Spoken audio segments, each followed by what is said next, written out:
friends, to another episode of Rapid Fire Review, and today we will be going over the architectural patterns from Ankoma. So without further ado, let's begin.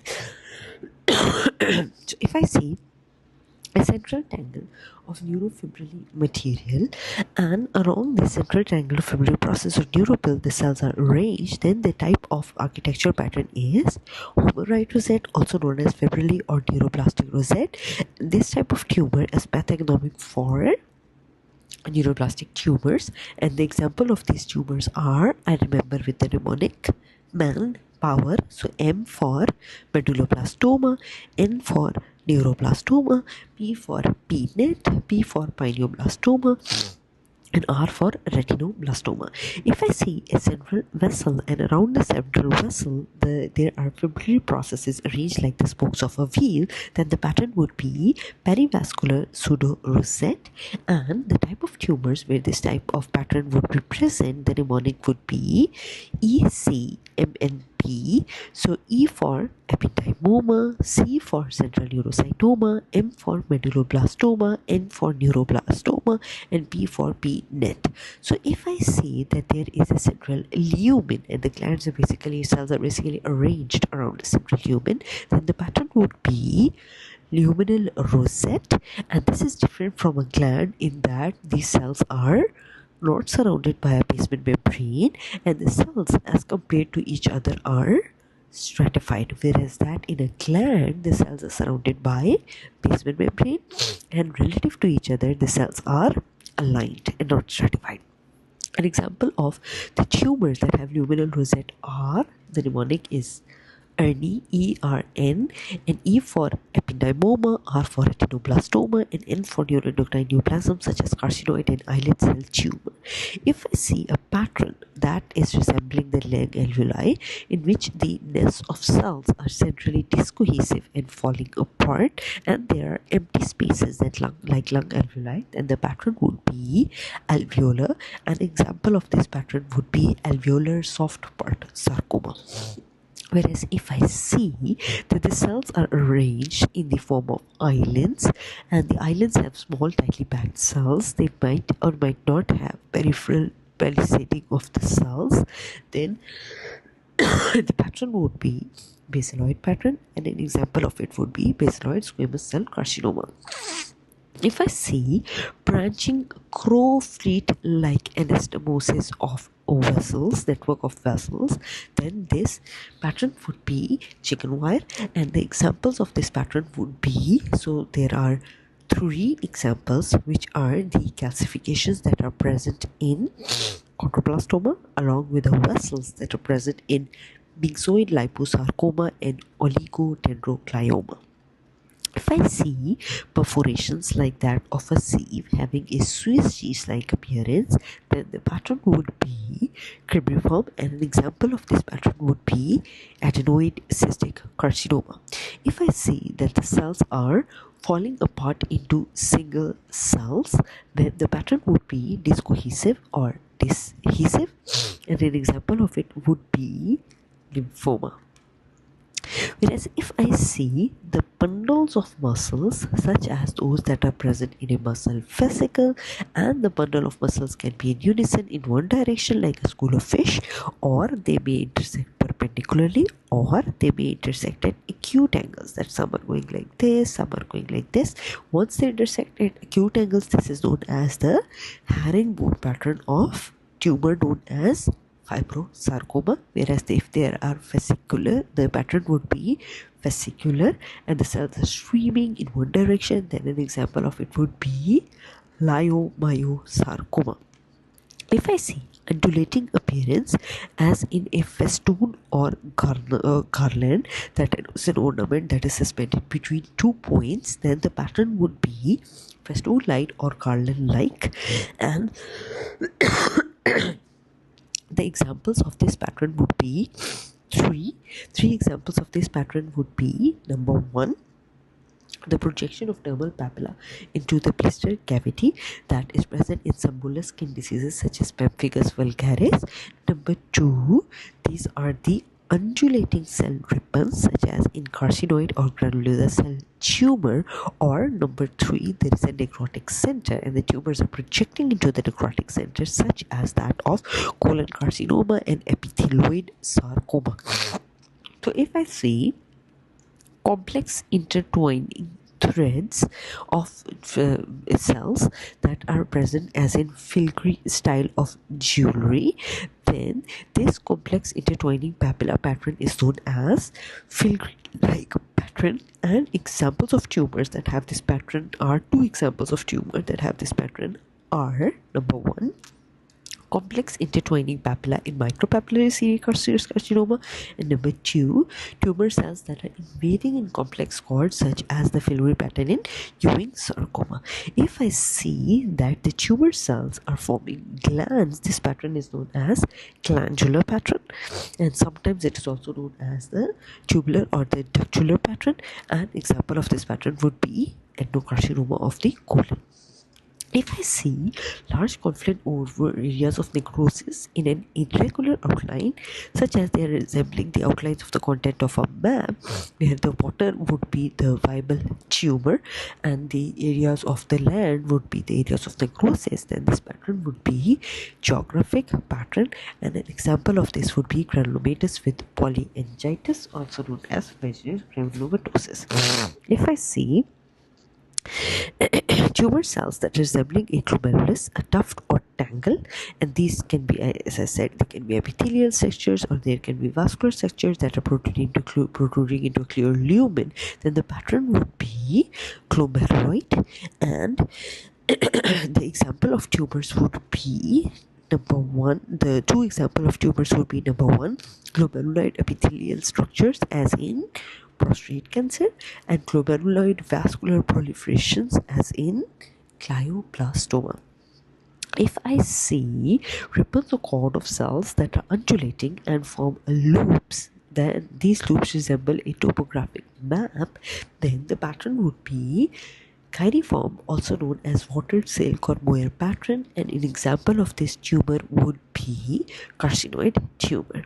If I see a pattern that resembles the spine of herringbone, such as there are fascicles, and the fascicles are basically alternating with each other at acute angles, then the pattern would be herringbone pattern, and the prototype of example of this pattern is fibrosarcoma. In addition to fibrosarcoma, two other neoplasms that can have this pattern are MPNST and synovial sarcoma. If I see the tumor cells that are maybe projecting into the lumen of a vessel or a gland in the form of a large headed nail, like this is a nail and that nail is protruding out, that is used to protect the sole of shoes, then the pattern would be hobnailing pattern, and an example of this pattern would be angiosarcoma. So if I see the cells that are arranged in linear rows like they're people walking along a trail and there are footsteps one after another, then this pattern is known as single file pattern, less commonly India file pattern. An example of this pattern would be lobular breast carcinoma. If I see large islands of cells that are forming large nests, then the pattern would be an insular pattern, and an example of this pattern would be carcinoid with an insular growth pattern. If I see scale-like growth, like there is superficial scale-like growth present, then the pattern would be lipidic pattern, and the examples of tumor that would form this lipidic pattern would be, of course, the lipidic adenocarcinoma of the lung, and in addition to it, metastatic mucinous carcinoma of the lung, and particularly from the pancreas, right? So anything that is metastatic and mucinous, especially from the pancreas, can have this lipidic growth pattern. If I see the cells that are arranged in the form of an anatomical unit, such as that of a breast lobule, so there is a smooth, non-infiltrative contour conforming to that of normal structures and is sometimes called nodular, then the pattern would be lobular growth pattern, and the example of this type of pattern would be lobular capillary hemangioma. If I see tightly packed small cysts that are honeycomb-like, then the pattern would be microcystic. An example of this pattern would be serous cystadenoma of the pancreas, microcystic. If I see papillary-shaped epithelial projections that are present without a true fibrovascular core, so there is an avascular core, and on this avascular core there is this papillary projection, then the pattern would be micropapillary pattern, and an example of this pattern would be micropapillary DCIS. If I see packed or group of cells that are separated by stroma, also known as Zollballen or cellular ball pattern, then the common name of this pattern would be nested pattern, and this nested or Zollballen pattern is present in two tumors which are pheochromocytoma and paraganglioma, and these nests of cells are basically surrounded by supportive nuclear cells as well as vascular stroma. So if I see that cells are arranged in nests, ribbons, trabeculae, some of the cells are forming pseudo-rosettes, then this pattern would be neuroendocrine pattern. So this is the architectural pattern. Nest, ribbon, trabecular rosettes is the architectural pattern is neuroendocrine, and the expected cytology would be monotonous, uniform, having salt and pepper chromatin, and no prominent nucleoli. Then the pattern would be neuroendocrine, and examples of this pattern would be carcinoid present in a trabecular or ribbon-like pattern. Whereas if I see discrete collection of cells with a smooth rounded border, so they're basically large cell aggregates instead of nests, then the pattern would be nodular, and an example of this pattern would be nodular sclerosis Hodgkin lymphoma. If I see cells that have some sort of organization like nest, glands, or papilla instead of growing in the form of sheaths, then the pattern would be an organoid growth pattern. And an example of this pattern would be pheochromocytoma. So it's basically anything that is in the form of organized structures. It basically argues against a lymphoma, and the structures that can have the type of malignancies that can have an organoid growth pattern include carcinoma, sarcoma, as well as melanoma. So basically, if the cells are specifically aggregating together as cells, then it's one specific type of tumor that we can say this is the type of tumor they are, neuroendocrine, such as pheochromocytoma or carcinoid. If I see cells that are large and malignant, and they ascend singly or in nests into the epidermis in a buckshot-like fashion. So someone fired a buckshot and the cells are like shot in the air and they are large cells going into the epidermis, then the pattern would be pagetoid growth pattern. And an example or three examples of this pattern would be, one is the Paget disease of the nipple, and this Paget disease of the nipple must be differentiated from the other pagetoid growth patterns of melanoma in situ and Bowen's disease, which is squamous cell carcinoma. So if I see that the cells are basically lining up in the form of parallel arrays such as that of a picket fence, then this pattern is known as palisading pattern.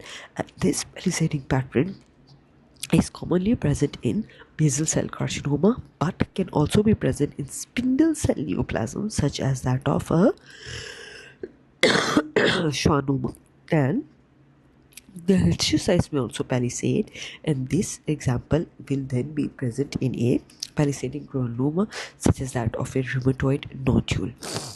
So if I see that the cells have fronds or finger-like projections around a central fibrovascular core, and then there is overlying epithelium, then this pattern would be papillary growth pattern.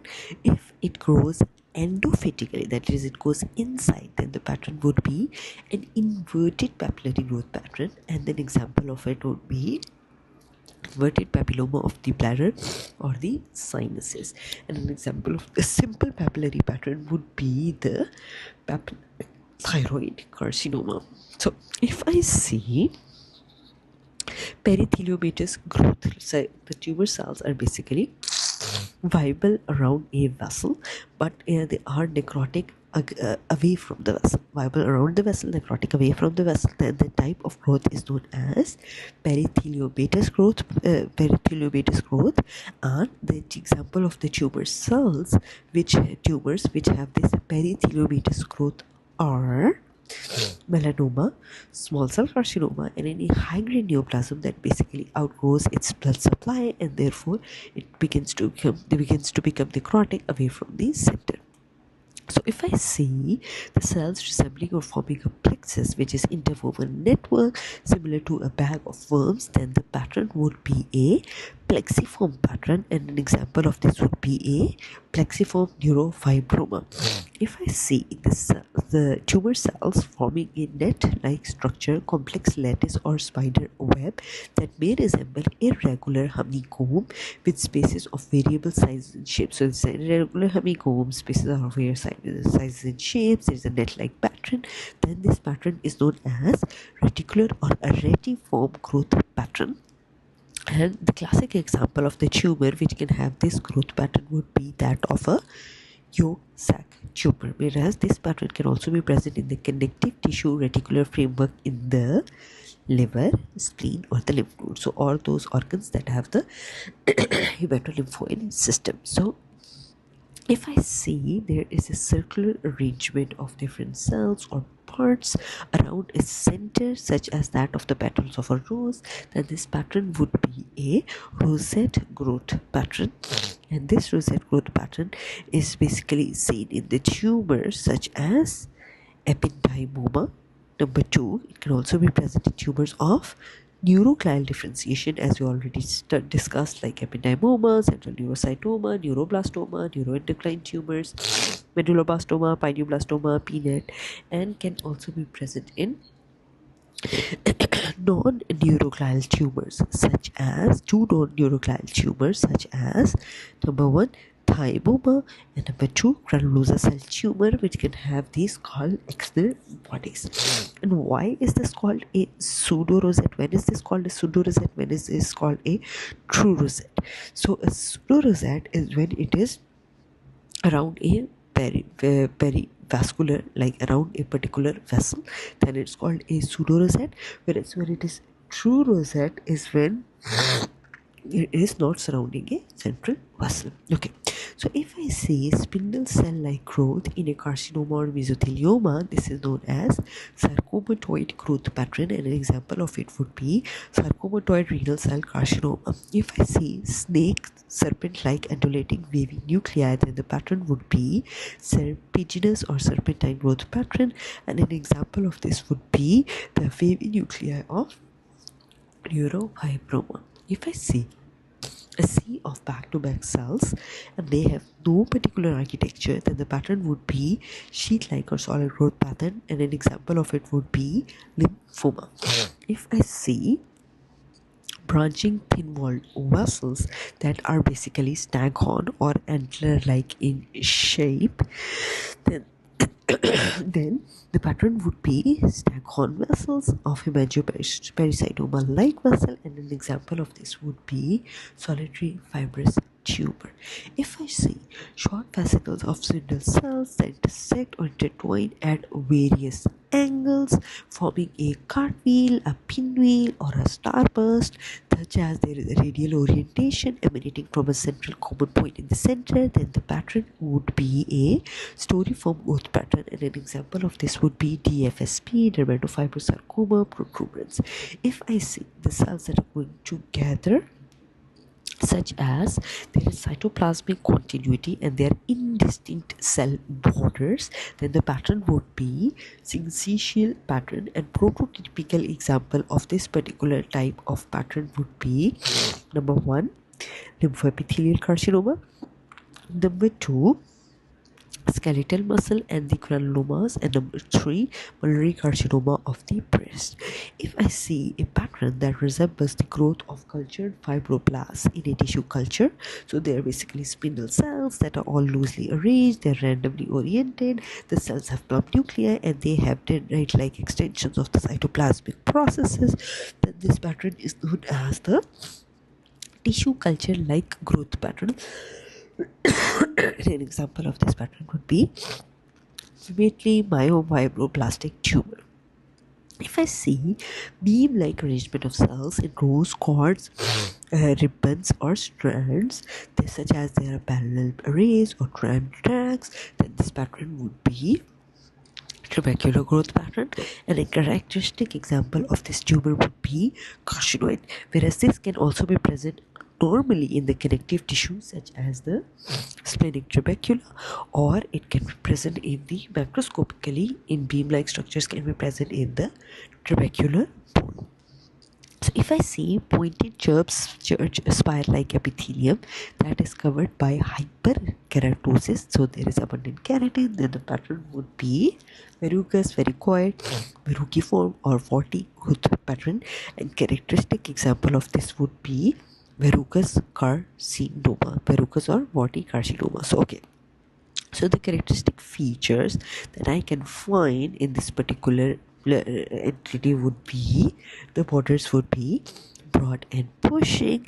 The cells can have coelocytes, which basically have a crinkled nucleus along with a perinuclear halo, along with chunky keratohyaline granules. There can be cellular changes, there can be architectural changes of the broad pushing border, and some can have the verrucous architecture even if the coelocytes are not present, such as verrucous carcinoma.